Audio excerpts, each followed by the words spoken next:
Hello everyone, welcome back to my channel. This is Melissa with Enchanted Emerald, bringing you a reading for Cancer, Sun, Moon, Rising, and Venus for love for July 18th through July 25th, 2026. Out of the Light Seers Tarot, we have the King of Pentacles, the Eight of Swords, the Five of Pentacles, and the Five of Cups coming up.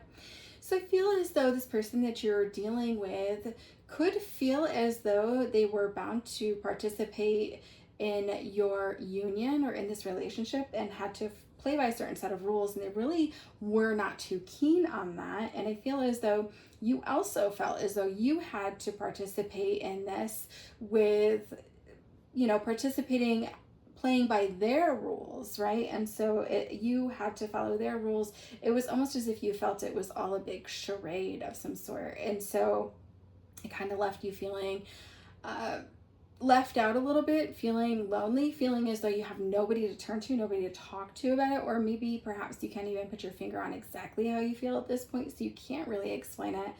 But I feel like there's a weight of limitations that kind of come in with this, whether they're real or perceived. I do feel that you could be plagued by thoughts at this time, really having a lot of regret, going into this space where you're wondering what if. And really it has you having this feeling of powerlessness, really, honestly. So you were forced, though, as a result of everything, to take a stand against this person. And maybe perhaps you are standing on your own 2 feet for the first time ever, right? And it leaves you regretting even having gone into the relationship, but bringing out on the other side of this, there's a whole new set of expectations that you have to also deal with, right? Where you were left with inherited problems of some sort, where perhaps your family are very conservative and they don't quite understand, or they don't believe in divorce. And so it really, they're your support. They support you. They love you. And it's hard for you, though, to explain to them, but then also it's hard for them to understand where you're coming from.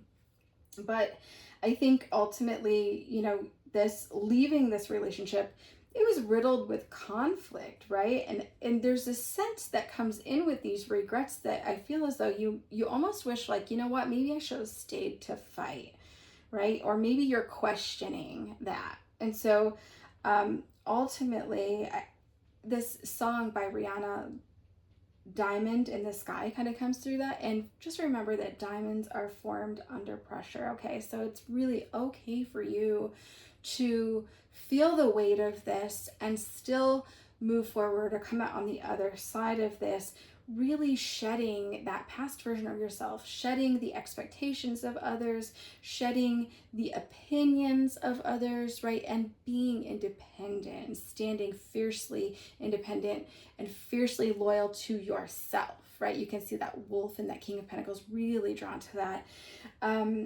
But Mars comes in when I was tapping into the energy of this, and this really is representative of our communication. I think that this person really wasn't good at communication. Perhaps everything kind of escalated into a form of an argument, whether it was an actual disagreement, yelling, aggression.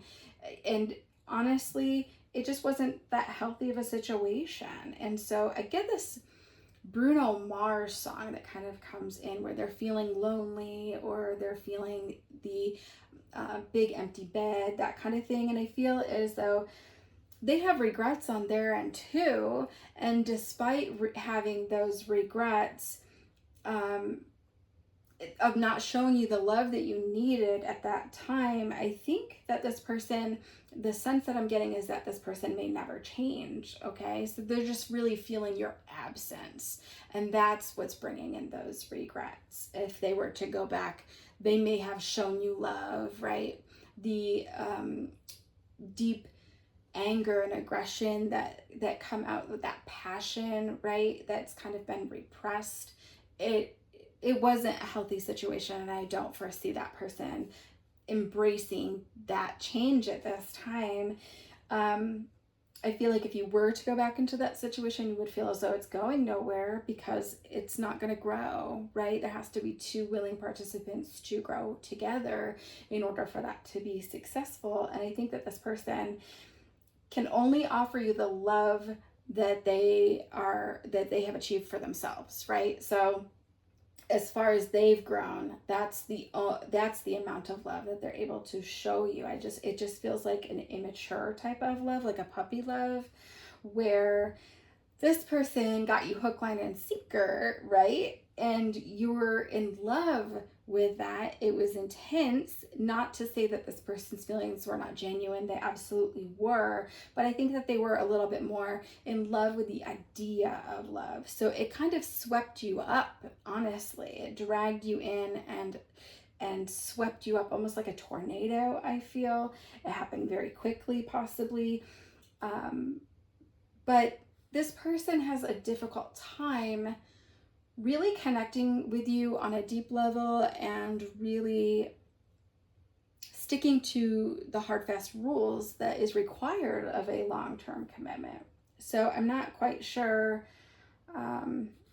exactly how they showed you love, but I will say that this intense emotion, when it surfaces for them, it's something that they kind of bury or they push down.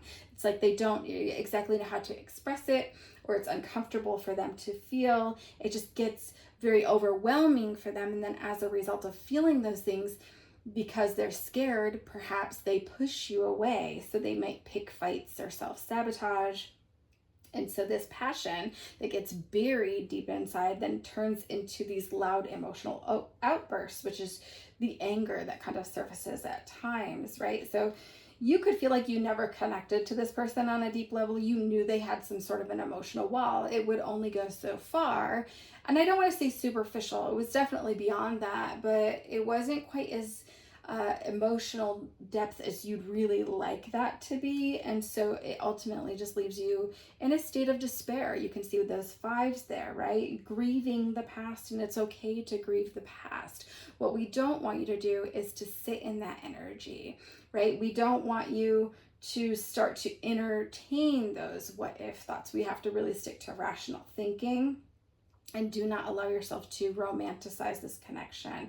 We really want you to stick to the facts and see them for who they are, right? Not at the potential, right? You see them at their full potential. And so that's the expectations that you portray onto them. However, we have to meet them where they're at. And he or she is portraying themselves to be exactly who they are, because you cannot hold them to their potential if they haven't grown into that. And so it's still going to be a process for this person, but you are ultimately divinely protected through all of this. And it's important that you use your instincts to navigate this newfound independence. And it's okay if you do meet someone again to keep your guard up a little bit until you do get to know them, just to protect your heart, right? Your loyalty lies within your honor, within yourself and for you. And so beautiful energy to start to move into Cancer. Thank you so much for tuning in, and I do hope that this helps you in some way on your path or journey. And if it has,